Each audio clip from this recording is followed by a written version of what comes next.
quais são as maiores oportunidades que a gente tem do e-commerce. Não as maiores, desde a mais simples até a mais complexa. A mais básica, CFOP, um código que determina justamente quando e como vai ser feita a destinação daquela mercadoria. Quando a gente utiliza um CFOP incorreto, aí a gente tem como restituir esses valores. Essas pessoas que estão com o CFOP errado acabam pagando novamente algo que alguém já pagou por elas. Exato, o negócio que é ruim de pagar, ainda você vai e paga 2 vezes. Então você falou sobre perda de mercado. Nesse cenário aí, a pessoa já perdeu umas 3 vezes o mercado. De uma oportunidade simples como essa, a gente pode falar de números? Em média, em torno de 100 mil reais. A gente já teve um case que deu em torno de uns 450 mil. E o empresário, o empreendedor, enfim, não faz a mínima ideia que ele tá pagando a mais, que ele tem esse direito à recuperação.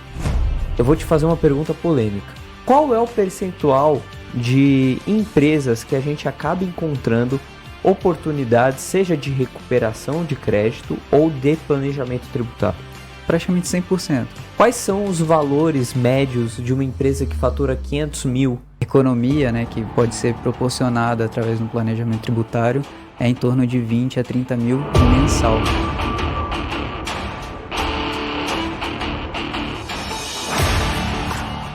Fala pessoal, tudo bom? Eu sou o Rafael, um dos socios aqui do Gravata Solta. O Gravata Solta é aquele podcast feito por empresários, com empresários, para você empresário. E o tema de hoje é o mercado do e-commerce. Vamos falar sobre todas as dificuldades e oportunidades, inclusive tributárias, que esse empreendedor que decide empreender nesse meio, ele vai ter. Então confira o episódio, vão ter insights muito bacanas para você aqui dentro. Valeu!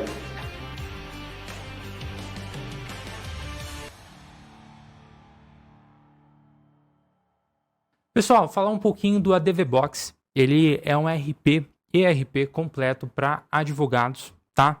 E dentro do ADVBox você consegue controlar inteiramente seu escritório. Desde a parte do marketing, ou seja, desde os leads que estão caindo no seu escritório, até ali a ponta final, o recebimento, tá, dos honorários. Tudo isso você controla dentro do ADVBox. Com a ADVBox você transforma o seu escritório em uma verdadeira maquininha de fazer dinheiro, tá bom? Porque você vai ter ali a metrificação, né, de todos os KPIs ali necessários para você ter o seu negócio, tá bom? Fala pessoal, tudo bem? Aqui quem fala é o Rafael, estou na presença aqui do Murilo.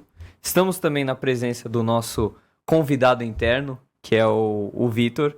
A gente está mudando um pouquinho o formato desse podcast, então vocês vão notar essa diferença nos próximos episódios. Mas é bom frisar que estamos no 41º episódio da nossa saga aqui. E no episódio de hoje a gente vai falar sobre um tema principal, que seria justamente a jornada do empreendedor que busca empreender no meio do e-commerce. Então, aqui no nosso escritório a gente trabalha bastante com empresas do e-commerce e nada mais justo do que a gente falar um pouquinho sobre a jornada desse empreendedor, desde o momento em que ele descobre essa oportunidade até o momento em que oportunidades surgem dos problemas que eles adquirem nessa trajetória. Então, dá boas-vindas aqui, passa a palavra aqui pro Murilo. Ia falar que a gente gosta muito de trabalhar com e-commerce, porque é um dos mercados da nova economia que já criou a consciência de que não é possível trabalhar hoje no Brasil com sonegação, esse tipo de coisa. É um mercado que trabalha 100% legal, 100% dentro da conformidade, na maioria dos casos. E com isso, né, surgem oportunidades para a gente realizar um planejamento tributário, né? Além disso, é um mercado que trabalha com uma legislação que é muito antiga, que é no caso a legislação do ICMS, né? E que não está adaptada às novas realidades do e-commerce, né? Então são empresas, a gente vai falar disso também um pouco mais para frente, mas que geralmente possuem muitas oportunidades para a recuperação de créditos tributários, porque geralmente recolhem tributos indevidamente. E um ponto interessante é que o e-commerce ele é uma onda que ficou. Então a gente vê muito drawback, por exemplo, drawback não, esqueci o nome. Você querendo falar dele? Aquele modelo de vendas em que o pessoal... Fulfillment? Fulfillment não é também. Mas é um conceito que veio para o Brasil há pouco tempo. Dropshipping. Dropshipping. Na minha cabeça veio drawback. O dropshipping, então, por exemplo, veio o dropshipping, muita gente fez, ganhou dinheiro, mas parece que essa onda foi embora. Tiveram outras ondas também no meio desse caminho, sei lá, as paleterias que chegaram aqui, morreram. O e-commerce chegou e ele veio para ficar. Até se a gente analisar outros mercados, ainda tem muita possibilidade de desenvolvimento aqui no Brasil. Como que você enxerga isso, Vitor? Bom, eu enxergo o e-commerce como uma baita oportunidade para o pessoal que está querendo se desenvolver, querendo começar um empreendimento. É isso que a gente tem visto frequentemente aqui no escritório. A gente atende e-commerce tanto com faturamento alto quanto um faturamento um pouco mais baixo, mas a gente vê que o pessoal começa com um faturamento muito pequeno, começa dentro de casa. A gente tem até alguns clientes que começaram com o galpão na casa deles, sem ter nem que alugar um próprio depósito. Então a gente já está vendo esse mercado se desenvolvendo muito de uma forma bem interessante aqui no Brasil. Inclusive é interessante analisar o desenvolvimento de comércios locais, enfim, comércios que já tinham uma estrutura sólida ali, já faziam suas vendas através de pontos comerciais ali, só que eles viram a oportunidade, inclusive a necessidade de ir para outros meios. Inclusive, a gente estava fazendo um conteúdo nas redes sociais essa semana mesmo, e a gente notou, através de uma pesquisa da própria Forbes aqui no Brasil, que 68% das pessoas já fazem algum tipo de comércio através não das redes sociais, mas através de meios digitais. Então, seja marketplace, seja aplicativo das lojas, seja a própria loja no seu servidor, enfim, no seu buscador ali na internet. Então, é um mercado que está mudando muito, e se as marcas tradicionais, assim, elas não se adaptarem, elas vão morrer. E isso vem também de um conceito que a própria G4 traz, que é o de matar o seu próprio negócio. Se você não mata o seu próprio negócio, seu concorrente provavelmente vai matar o seu negócio. Então, analisar novos pontos de melhora ali para o seu negócio, acho que é muito bacana, e o e-commerce vem nessa linha. Se a gente analisa a jornada do empreendedor do e-commerce, por exemplo, ela parece muito semelhante a uma jornada do herói, que é um recurso narrativo que muitas vezes a gente vê utilizando em Harry Potter, em Senhor dos Anéis, até na novela das 7, né? Que é uma pessoa ali que começa a ver que existe o potencial, né, para o e-commerce, e ela vai atrás, começa a tentar empreender. Então, nos primeiros negócios ali, ela mesma compra na própria loja dela, achando que embala, ela... Não, e achando que pode, né? Sendo que o Mercado Livre não deixa. Se você tem no mesmo IP, por exemplo, e faz uma compra, não pode, ele vai acabar com a sua conta. Então a pessoa ela vai adquirindo ali conhecimento aos trancos e barrancos até ela começar, beleza, sobrevivi, né? Então deixa eu olhar para trás, deixa eu ver o que eu fiz e eventualmente olhar para frente também e me planejar, né? E é nessa hora que a gente verifica que geralmente, né, para trás ficaram ali tributos recolhidos a maior, e para frente a gente tem uma possibilidade muito grande de planejamento enquanto, né, não vem a reforma tributária. Óbvio que a gente vai ter também, mas aí as oportunidades vão mudar. Por que a gente tem isso? Né? Porque o e-commerce ele trabalha com o ICMS, que é um tributo estadual, é uma legislação estadual, então cada estado tem o seu próprio ICMS, a gente pode falar isso, então a gente tem aí pelo menos 27 ICMS dentro do Brasil, né? E é uma legislação antiga, uma legislação que não está adaptada às novas realidades que o e-commerce enfrenta, né? Então, muitas vezes, você vai ter situações ali no dia a dia que não estavam previstas em uma legislação, por exemplo, ou que estavam previstas na legislação de uma maneira que vai induzir ali o empresário a recolher a maior. Por exemplo, substituição tributária dentro do Estado, né? Um determinado item ali, por exemplo, ele tem uma substituição tributária, só que o Estado está presumindo que a venda vai acontecer dentro do Estado. E muitas vezes isso não acontece no e-commerce. O cara compra em um Estado, mas vende de outro. E aí ele já recolheu para o Estado onde ele estava o ICMS ST, substituição tributária, porque o Estado presumiu que a venda ia acontecer dentro do Estado com uma margem de valor agregado definida. E aquilo não acontece. Só que a pessoa ela precisa ir atrás, né, para ela poder recuperar esses valores. O Estado ele nunca vai olhar para o contribuinte e vai falar que ele recolheu a maior. Se ele recolher a menos, ele vem atrás. Mas se ele recolher a maior, se você recolher a maior, ele não vem. Né? Então, é parte dessa jornada também a gente conversar com o empresário para tentar ali criar uma consciência tributária nele. E isso você está falando sobre a parte tributária. Digamos assim, que é uma parte, eu não diria nem secundária, uma fase terciária ali do cara que vai mexer com e-commerce. Porque na maioria dos casos, ele é um cara que ele já tem um emprego ali, ele quer fazer uma grana extra, ou ele viu essa oportunidade e ele quer ter um negócio próprio, vou começar aos poucos. Então ele começa ali, ele compra um produto ali da China, se ele não for taxado, enfim. Mas ele compra algum produto, ele começa a vender, fala, putz, ganhei um lucro aqui. Qual que é o lucro? É o preço da venda, é o preço da compra dele versus o preço da venda, ele tem o lucro dele, pelo menos num primeiro momento. Ele começa a fazer isso, aí ele, já tô com um faturamento legal nesse mês. Legal, vou continuar fazendo isso. Talvez eu precise de uma pessoa para me ajudar nisso daqui. Seja embalar, seja enviar o produto, enfim. Mas começa como um negócio secundário. E a partir desse negócio secundário, é muito fácil para que esse cara coloque de lado a parte de negócios, de fato, desse negócio. Então, por exemplo, finanças é colocado de lado, na maioria das vezes ele vai receber na própria pessoa física dele, então ele vai ter problema com tributo. Ele vai criar um MEI ali, ele vai, para não estourar o MEI, ele fala, putz, eu não estava declarando até agora, não vou declarar isso daqui também.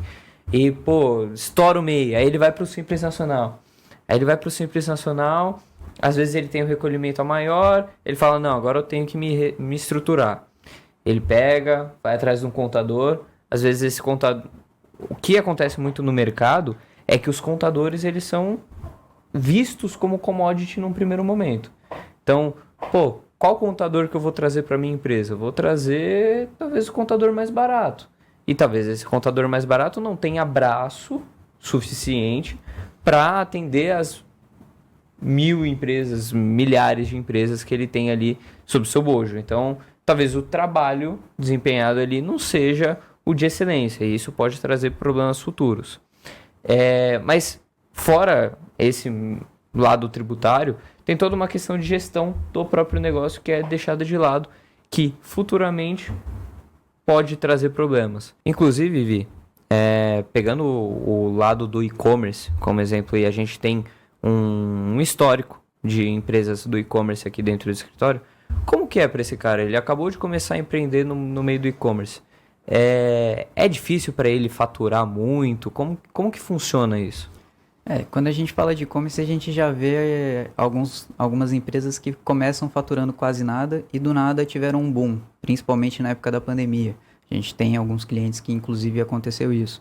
E isso acaba sendo uma novidade para eles, porque eles não estão acostumados a faturar tanto. Eles não estão acostumados com a quantidade de notas que eles estão emitindo, eles não estão acostumados com a quantidade de pedidos que eles estão enviando, e aí já começa a ser algo que eles não estão conseguindo ajustar, e aí vão atrás de alguém para que possa auxiliar eles. E geralmente eles vão na figura do contador, né? E aí esse contador, se não tiver totalmente atualizado, ou principalmente atrelado ao e-commerce, que são muitas peculiaridades que são essa operação, vai acabar sendo mais um problema futuro do que uma ajuda nesse primeiro momento. E aí também a gente tem a questão do faturamento, porque está acostumado, geralmente, quando a gente fala MEI, aí estourou o MEI. Quando vai para o Simples Nacional, a cada faturamento vai aumentando uma faixa. E essa faixa cada vez vai ficando mais cara para o contribuinte. E eles não vão assimilando que isso é por conta só do faturamento. O Simples Nacional vai ser único e exclusivamente por conta do faturamento. Uhum. E aí eles só vão vendo as guias só crescendo. Uma hora vem 5 mil, tranquilo. Outra hora vem 10 mil. Já fala, caraca. Quando chega nos 20, nos 25, eles começam a ver, meu Deus, o meu faturamento, a minha margem líquida está caindo e eu não estou entendendo por quê. E aí volta um pouquinho justamente nessa questão dos tributos. E, inclusive, a gente está falando do e-commerce aqui, mas eu acho que é muito relacionado com o cenário do empreendedorismo brasileiro. Sim. Porque a gente fala, pô, o cara começou a vender, o cara não colocou o negócio de lado. Mas, geralmente, sempre é assim, né? Ainda mais que a economia do Brasil ela é gerada por negócios familiares, em grande parte. Então, geralmente, um advogado ele começa a prestar um serviço, tal, beleza, ganhou uma graninha e tal. Depois disso que ele vai atrás de fato, regularizar a situação dele, tal. Então, eu acho que é um negócio meio natural. E, conforme você disse, tem alguns problemas que partem a partir disso. Mas isso a gente vai falar no próximo bloco.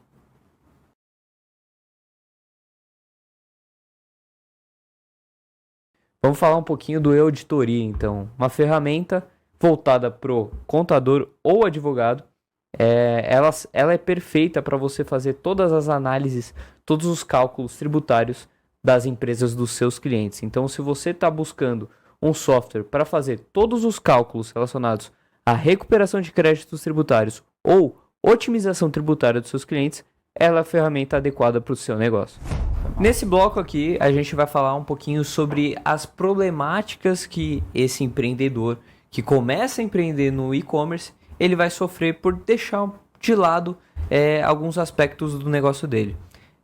No primeiro momento, todos os negócios eles devem sobreviver por venda. Então, seja na venda do seu produto ou na venda do seu serviço, se a sua empresa não consegue vender, ela não consegue se estruturar. Seja na parte financeira, seja na parte comercial, seja na parte de marketing. Comercial, na questão de gestão do seu próprio time de vendas, pode ser que seja afetado por essa falta de dinheiro entrando no caixa da empresa. E até perguntando um pouquinho sobre isso para o Murilo, Murilo, quais são os pontos de atenção, quais são os problemas gerados por colocar isso numa segunda fase ali para o empreendedor do e-commerce? A gente gosta de falar, Rafa, que no Brasil o empresário ele sobrevive, né? E isso acontece também com o empresário do e-commerce, né? O que é o principal que ele tem que fazer no começo? Vender. Então ele está preocupado com vender. Vender. Ah, não está fechando a conta, o imposto tem que pagar. Abre outra empresa. Vende. Ah, não está fechando de novo. Abre outra empresa.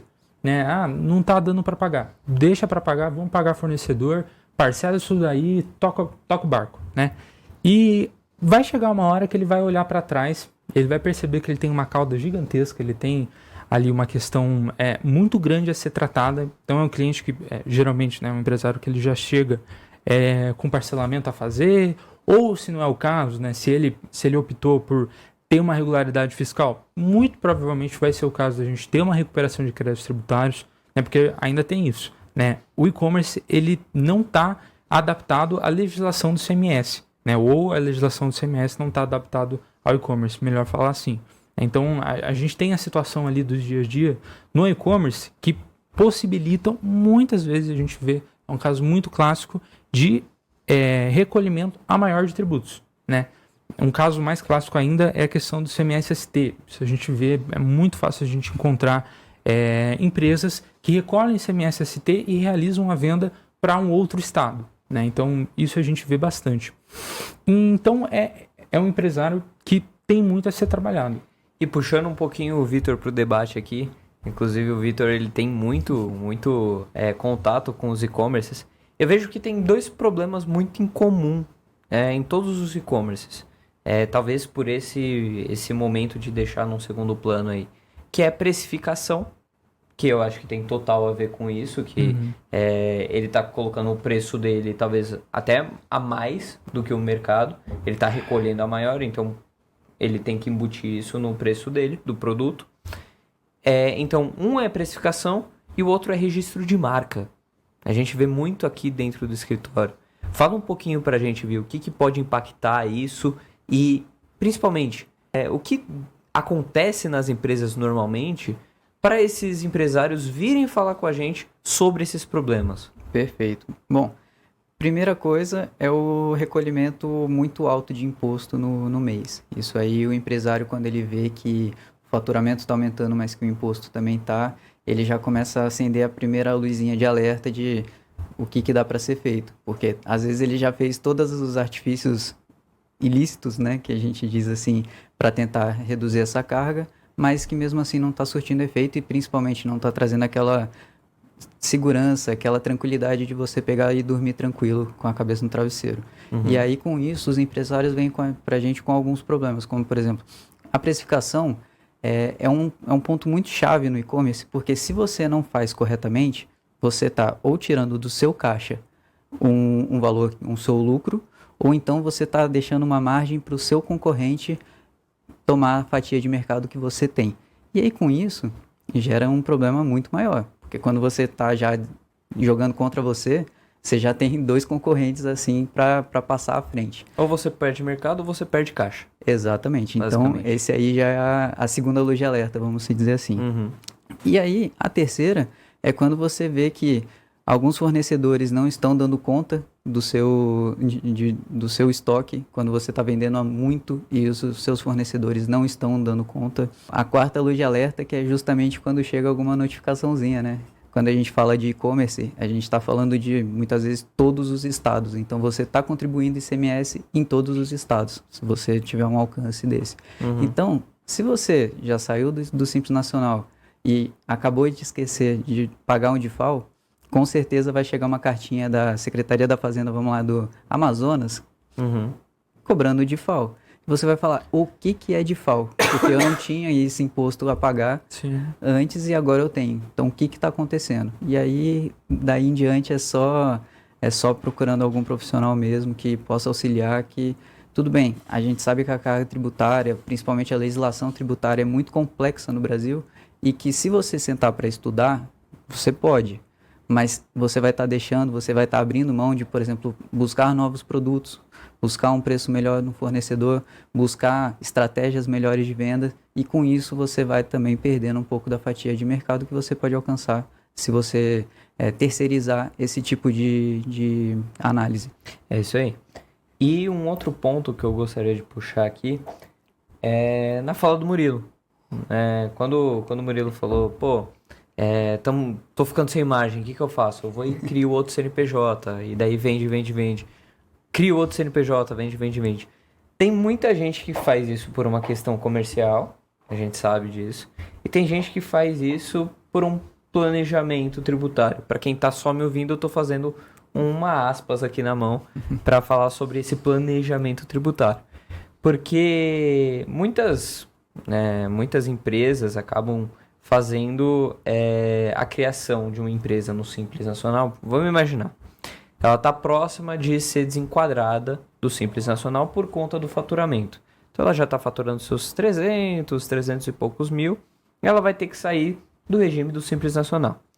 Ela sabe que se ela sair do regime do Simples Nacional, ela vai ter que pagar as contribuições previdenciárias por fora, né? Então fora do DAS, fora da guia de recolhimento. E isso vai onerar a empresa em mais de 20% ali. Então vai dar uma quebrada ali no caixa da empresa. E qual é a solução buscada por muitas empresas? É criar uma outra empresa no Simples Nacional. Então, essa empresa que ela já tinha, ela vai para um outro regime, vai para o presumido, vai para o real. Ela desloca todos os seus funcionários para uma empresa do Simples e continua a vida tranquilamente. Só que tem um problema aí. Esses funcionários, obviamente, estão em outra empresa e isso pode ser dado uma simulação. O que vocês acham sobre esse planejamento tributário? E, inclusive, o que vocês acham que acontece com o empresário para ele tomar uma atitude dessas? Será que ele é alertado dos riscos que isso pode trazer para ele? Primeiro, criar outra empresa no Simples Nacional não é planejamento tributário, né? Muitas vezes, inclusive, a gente vê que quando você faz essa medida achando que você vai pagar menos tributos, você acaba pagando mais tributos, né? Esse é o primeiro ponto que a gente tem que colocar aqui, né? O segundo é a gente analisar as alternativas viáveis que a gente tem em relação a isso. Ou seja, além de criar outra empresa no Simples, o que eu posso fazer para pagar menos tributos? E no caso do e-commerce, a gente tem uma vastidão de oportunidades. Por quê? Porque são operações que acontecem geralmente a nível Brasil. Então a gente tem apesar da gente ter ali 27 CMS que a gente tem que lidar, a gente tem pelo menos ali 27 legislações onde existem oportunidades para a gente buscar, para a gente se aproveitar. E fora isso, a gente tem os regimes especiais de tributação, né? A gente vai ter uma mudança com a reforma tributária, é bom a gente ter isso em mente, mas por enquanto a gente tem essa carta que a gente pode se utilizar e que traz uma redução muito grande na carga tributária. Inclusive, a gente vai falar um pouquinho mais a fundo sobre isso no próximo bloco.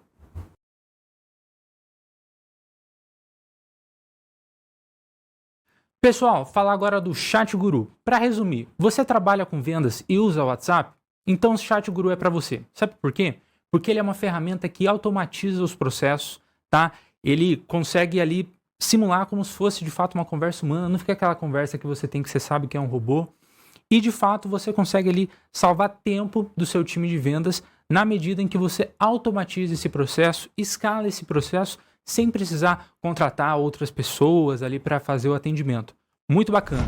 Agora chega de problema. Nesse bloco aqui a gente parou de falar de problema, a gente só vai falar de oportunidade, de solução para a galera do e-commerce. Vitor, eu sei que você tem muito contato com a galera do e-commerce aqui no escritório. Quais são as maiores oportunidades que a gente tem do e-commerce? Não as maiores. Desde a mais simples até a mais complexa, coisa básica que você viu. Você falou, pô, baita oportunidade aqui. Sim. Bom, a mais básica assim que a gente pode elaborar aqui é CFOP. A gente vê algumas... O que é CFOP? CFOP é um código que determina justamente quando e como vai ser feita a destinação daquela mercadoria. Então, por exemplo, se ela vai ser vendida para dentro do estado, é um CFOP. Se ela vai para fora, é outro.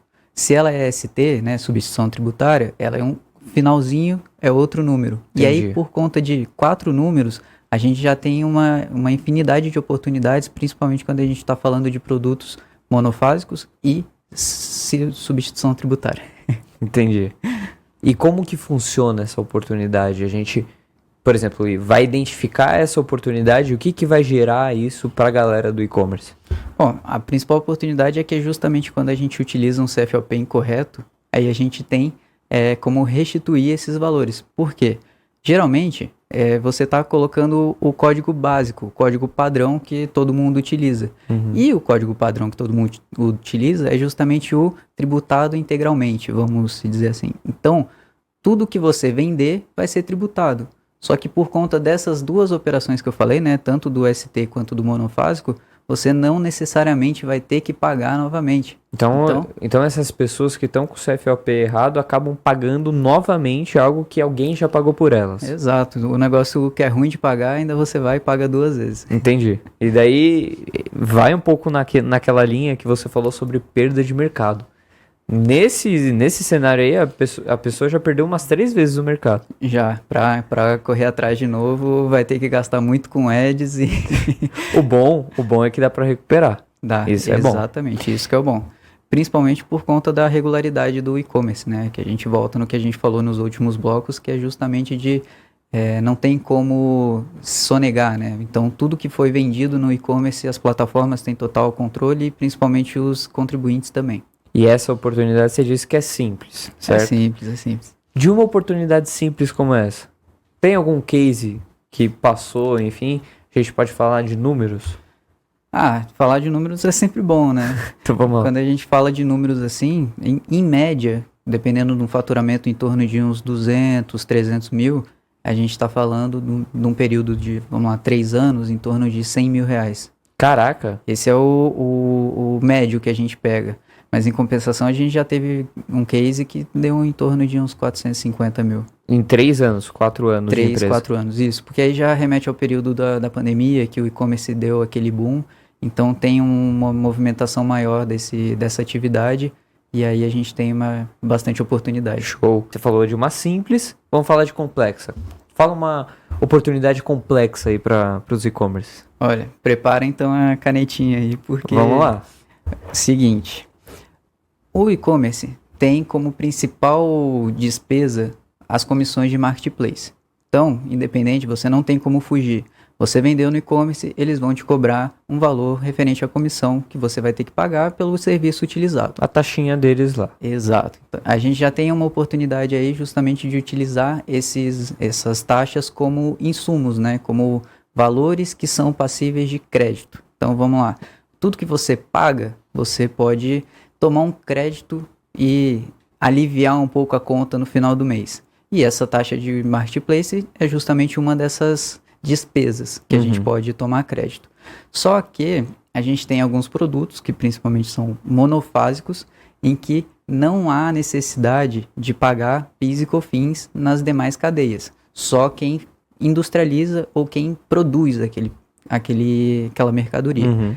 Então, se não tem que pagar mais, em tese, você não teria que recolher o imposto sobre isso. Certo. Só que a gente tem essa oportunidade que é um pouco mais rebuscada, complexa, que é justamente isso. Mesmo um produto monofásico, a gente pode utilizar esses valores como créditos. Então, Caramba. por exemplo, são produtos, insumos que a gente utiliza que, na regra geral, né, como se você for comprar essa mercadoria para revender, você não pode tomar crédito, porque você não está pagando nada na entrada, né? Só que nesse caso, como esses produtos são vendidos através do marketplace, né, através do e-commerce, tem uma decisão que a gente pode tomar crédito sobre todos esses serviços prestados de venda desses produtos. Então vamos lá, vamos ver se eu entendi. É complexo. PIS e COFINS eu não tenho que pagar se eu vendo um produto monofásico e eu tô no meio da cadeia. Exatamente. É isso? Então, por exemplo, alguém já pagou por mim. Exato. E você também não toma crédito. Entendi. E daí, por exemplo, eu tô no meio da cadeia, faço a venda desse produto, mesmo que eu não paguei PIS e COFINS, eu posso me creditar sobre o valor dele. Seria isso? Exatamente. É sobre os produtos que você está vendendo no marketplace, já atrelado principalmente a essa taxa que você está utilizando para o e-commerce. Muito bom. Então, E o que o pessoal quer saber é valores também. Então, isso aí, como a gente está falando de créditos, né, de direito a créditos, a gente está falando de um regime especial, mas nada que nenhum e-commerce não consiga alcançar. Que é o regime do lucro real, que a gente sabe que por conta das margens que são um pouco mais apertadas, aquela briga de preço, então a gente sabe que o lucro real acaba sendo um regime que vai ser alcançado. E aí quando a gente está lá, a gente está com um faturamento um pouco mais alto. Por conta disso, e por passar despercebida essa oportunidade, a gente está falando de valores acima de 800 mil, mais ou menos. 800 mil. Que o empresário, o empreendedor, enfim, não faz a mínima ideia que ele tá pagando a mais, que ele tem esse direito à recuperação. Isso. Essa é uma média do que a gente tem de case aqui no escritório. De histórico. Exatamente, mas vão ter casos que podem ser um pouco menores, mas com certeza vão ter casos que vão ser maiores também. Que show. E falando um pouquinho de e-commerces no geral, a gente falou de 2 oportunidades aí. Eu sei que a gente tem muitas oportunidades, a gente tem análise de regime especial de tributação, a gente tem as peculiaridades, as particularidades do ST, do ICMS normal, a gente tem uma infinidade de oportunidades quando a gente está falando de produtos e quando a gente está falando de produtos numa escala nacional, né? Eu vou te fazer uma pergunta polêmica. E é interessante, a gente tem até esses números porque a gente está falando de uma análise interna. Aqui dentro do escritório a gente faz um diagnóstico antes de fechar qualquer contrato com nossos clientes, até para a gente analisar qual é a situação da empresa deles e analisar qual o serviço que a gente vai prestar para ele, enfim, analisar qual é a dor dele ou oportunidade para a gente eventualmente fechar um contrato. Nesses diagnósticos que fazemos com e-commerces, qual é o percentual de empresas que a gente acaba encontrando oportunidades, seja de recuperação de crédito ou de planejamento tributário? Bom, você já falou que a pergunta era polêmica porque sabe que a resposta vai ser polêmica também. A gente está falando de praticamente 100%. Todos os clientes, possíveis clientes que chegam até o nosso escritório, depois de uma análise aprofundada, né, esse diagnóstico que a gente faz, a gente encontra ou restituição, né, valores que você pagou e que não precisava ter recolhido, e também, principalmente, a questão da economia tributária, né, quando a gente está falando daqui para frente. Então, é 100%. Vai ser 50% economia e 50% restituição. Mas quando a gente fala de pagando a maior, é 100%. Que show. Então, assim, a gente já consegue identificar que pelas particularidades de todo o episódio que a gente está falando aqui do e-commerce, a gente acaba tendo essas oportunidades aí. Então, bem bacana. Se você é do e-commerce, eu sugeriria a você ir atrás de um diagnóstico, enfim, de um serviço tributário, porque os valores, inclusive, é um dos pontos que eu vou perguntar para o Vi antes da gente sair desse bloco. Mas, Vi, quais são os valores médios de uma empresa que fatura 500 mil por mês? Ela tem de recuperação ou de redução para os próximos meses aí? Bom, falando de uma empresa de 500 mil. Do nosso histórico, né? Exato. A gente sabe que tem empresas, inclusive no Simples Nacional, faturando isso. E aí, quando a gente pega esse cenário, a economia, né, que pode ser proporcionada através do planejamento tributário, é em torno de 20 a 30 mil mensal.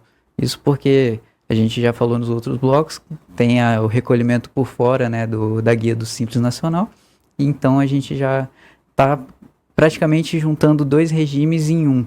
Então, imagina quão alta é a carga tributária desse cenário. Muito bom. E aí, quando a gente está falando de regime de outros regimes, a gente está falando também de em torno de 10 a 20 mil, porque já é um regime mais otimizado. Então, talvez tenham já um direito a crédito, algumas coisas. Se está sendo feito da forma correta, a redução acaba sendo um pouco menor. Mas se estiver sendo feito da forma incorreta, aí é sempre escalonável.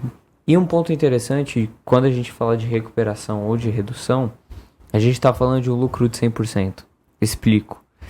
Se você aumenta o seu faturamento da empresa, você tem um faturamento de 100 mil, você vai para um faturamento de 200 mil, vamos imaginar que você tem um percentual de lucro de 20%. Então, obviamente, se você faturou 100 mil a mais, você está com um lucro a mais de 20 mil reais, certo? Se você faz economia ou a recuperação de valores para a sua empresa, você está falando de um lucro de 100%. Você não vai ter um percentual de lucro. Então, se você faturar mais 100 mil, você vai ter 20 mil de lucro. Se você reduzir ou recuperar 100 mil, você vai ter 100 mil reais no seu caixa. Então, como que eu posso dizer? Adrenalina direta no caixa da sua empresa, né? Você espeta aqui, você joga para dentro e está no caixa da sua empresa. Você pode fazer investimentos, você pode comprar mercadoria, inclusive fornecedores é uma dor do e-commerce. Acho que a gente pode até falar disso em outros episódios, enfim. Mas é um ponto primordial para a galera do e-commerce, seja para a galera do e-commerce ou seja para qualquer empresa. Quando você reduz, quando você faz a economia, você tem um lucro de 100%. Então é muito bacana. E a gente está fechando esse quadro. Próximo quadro a gente tem o Putz.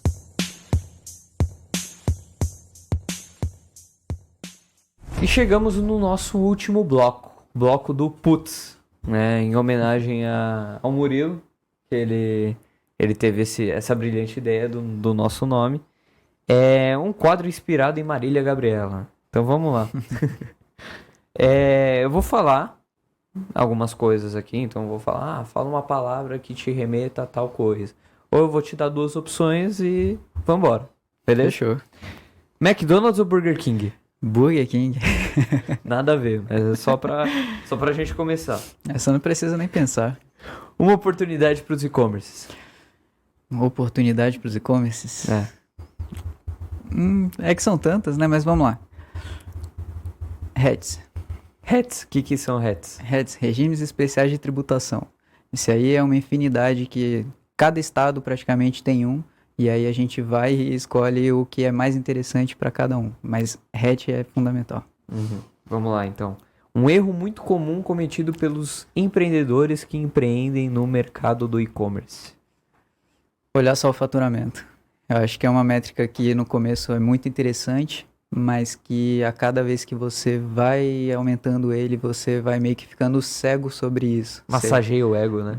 É a métrica do ego. Então você tá olhando, nossa, faturamento chegou a 1 milhão, mas às vezes não tá sobrando nem 100 mil no caixa. Às vezes E o aí- lucro é menor do que quando ele estava faturando 200 mil. Exatamente. Então por isso que eu acho que esse é o maior problema, pelo menos no começo, né? Show. Mercado Livre ou Amazon? Qual te dá menos problema aqui? Olha, vamos falar assim, eu prefiro a Amazon porque a planilha de regras dela, as regras fiscais, é muito, muito tranquilo de preencher. Normalmente o pessoal fala que a Amazon é mais burocrática num primeiro momento, né? Para liberar o cadastro, principalmente, você tem que já estar todo regular, mas depois disso, além de tudo, é uma oportunidade que não está tão saturado quanto o Mercado Livre, né? Show. Um regime especial de tributação, já que você falou de RET, vamos falar dele. Qual que é seu preferido aí? Olha, eu gosto bastante do TTD, principalmente porque ele é muito fácil de você se inscrever, não tem uma burocracia, né? A gente já viu alguns outros regimes especiais que demoram mais de 1 ano e meio. E para falar de e-commerce que comprou e entregou, a gente não pode ficar dependendo de um tempo tão grande. Sim. Então o TTD fez o cadastro, uma semaninha, 10 dias, já tá lá podendo vender por lá e se aproveitar. Uma paixão, moto ou tributário? Bom, eu tenho uma tatuagem de um, né? Então, mas eu vou no Ele tem tributário. a tatuagem do tributário aqui. Putz.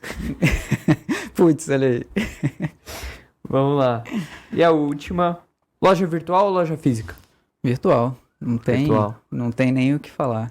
A gente já teve até alguns clientes que chegaram aqui com uma loja física, com uma pequena ideia, né, de começar no e-commerce. Quando a gente fez as comparações, trouxe as oportunidades, falou, quando que eu fecho? Eu falo, não, calma, não é assim. Vamos estruturar. Planejamento são etapas e com isso demanda cada uma um certo requisito a ser cumprido. Mas você sabia que, por exemplo, acho que nos Estados Unidos começou a surgir isso do por que eu preciso ter uma loja física? E eu não lembro qual é a marca, qual a loja, enfim, eles começaram a fechar todas as lojas físicas. E com isso, obviamente, eles tiveram uma queda no faturamento de lojas físicas, mas também eles tiveram uma queda no faturamento do virtual. Por quê? O que estava acontecendo? A galera ia para a loja, então experimentava ali o tênis, experimentava a roupa, beleza, gostei dessa, esse é meu número, ia para casa, comprava no online. E-commerce. Então, tipo, meio que servia como um mostruário. um vestiário, isso, um mostruário. E daí a galera comprava no e-commerce. E eles viram que, pô, caiu muito o faturamento. Por uma questão estratégica, não só comercial, friamente, eles tiveram que deixar as lojas físicas lá também por conta disso. Mas lógico que numa menor quantidade, principalmente menor funcionários, é mais uma vitrine. Sim. Uma vitrine que você pode ver se vai servir, se vai ficar legal e depois... acho que até é bom isso pro e-commerce, porque a quantidade de devoluções seria menor. Sim. Mas eu acho que também não tem como a gente... Não é bem essa palavra, mas desprezar o presencial. O presencial, com certeza. Até em relação a negociações, enfim. Aqui no nosso escritório a gente pode perceber isso. A gente já fez vários negócios através das redes sociais, através de Google Meet, enfim. Mas sempre que o empresário ele tem a oportunidade de conhecer o nosso escritório, enfim, de olhar o olho no olho, de cumprimentar, enfim... a gente nota que sempre é mais benéfico do que o virtual. Com então certeza. acho que a galera até tem uma questão de putz, cansei um pouco do virtual, vou pro presencial. O tato a tato, né? Funciona muito bem ainda e também não tem como substituir. É lógico que cada atividade, cada ramo vai ter uma particularidade em si. O e-commerce é uma delas que você tem diversos benefícios, mas sempre vai precisar também. Se você tem a possibilidade de se manter no virtual e no físico, eu acho que você está englobando o melhor dos dois mundos. Sim. Aproveitando de benefícios do e-commerce, aproveitando do alcance, mas também tendo aquele feeling de como o seu público está recepcionando o seu produto. Tem uma questão de branding também, pensando no lado de marketing, enfim, bem bacana. E para terminar aqui esse podcast com o nosso convidado interno, obviamente eu vou pedir para ele dar uma mensagem, mandar uma mensagem aí para a galera do e-commerce, ou para a galera que está começando, para a galera que já está estruturada aí no mercado, mas que não foi atrás ainda das oportunidades tributárias que tem ali para a empresa. A palavra está contigo. Bom, vamos... Primeiro, quem está começando? Vamos Quem lá. está começando, não se atrele apenas ao faturamento. Então, você pode utilizar essa métrica, não tem problema. Mas não deixe um pouco de lado a questão tributária também, porque isso daí você vai precisar daqui para frente, você vai escalonar o seu negócio. Então, se você já tiver estruturado, pelo menos desde o começo, você já vai sair na frente de 90% dos seus concorrentes, vamos assim. E o pessoal que já está nesse ramo, que já tem um faturamento interessante, mas que está passando por alguma dificuldade, eu acho que você pode olhar para dentro da sua casa, porque dentro da sua casa vai ter um caixa já de oportunidades, de valores que pode te tirar de uma situação que você não estava prevendo nesse momento e que pode ser também um pilar, um divisória bem interessante para você alcançar um patamar acima. Então, olha para dentro da sua casa que vai ter uma oportunidade bem interessante. Até complementando a mensagem do Vitor, se a gente for levar em consideração a métrica que ele trouxe aqui, que eu falei que era polêmica, de 100% das empresas que a gente faz o diagnóstico, a gente encontra algum tipo de oportunidade, sejam valores pequenos, sejam valores mais altos, cara, não tem como deixar de lado uma oportunidade dessa. E de fato, pode ser que a salvação da sua empresa, enfim, algo nesse sentido, ou o fôlego que você estava esperando, esteja aí dentro mesmo. Então é isso, pessoal. Agradecer a audiência de vocês aí, seja do Spotify, seja do YouTube. Então vocês já sabem, se inscrevam, deixa curtida, deixa comentário, inclusive comentário se vocês quiserem comentar aí o que vocês gostariam de ver nos próximos episódios. Agradeço o feedback, inclusive, para a gente trazer mais conteúdos feitos especialmente para você. Então, finalizando aqui o 41º episódio. Semana que vem estaremos aí novamente. E é isso. Valeu, pessoal. Tchau, tchau.